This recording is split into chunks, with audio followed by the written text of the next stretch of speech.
आराध्य दैवत जेजुरीच्या खंडेरायाचा आशीर्वाद घेऊन पंढरीच्या पांडुरंगाला साकडं घालण्यासाठी आमचा भोळा बाबडा धनगर समाज पंढरपूरच्या दिशेने 1 तारखेला निघणार आहे आणि पंढरपूरमध्ये भव्य असं राज्यव्यापी प्राणांतिक उपोषणाचं आंदोलन, हे शेवटचं आंदोलन या महाराष्ट्रामध्ये होत आहे। यासाठी आज आम्ही सर्व समावेशक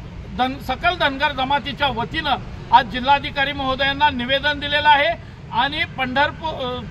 सरकारला अल्टिमेटम दिलेला आहे की आमचं आंदोलन सुरू व्हायच्या आज महाराष्ट्रामध्ये भारतीय जनता पार्टी व शिवसेना महायुतीचं सरकार आहे, केंद्रामध्ये तुमचं सरकार आहे। तुम्ही या एका साध्या GR वरती धनगर समाजाला आरक्षण देऊ शकता, म्हणून या 2 ते 4 दिवसामध्ये आपण निर्णय घ्यावा, अन्यथा आंदोलनाला या सरकारला सामोरं जावं लागेल।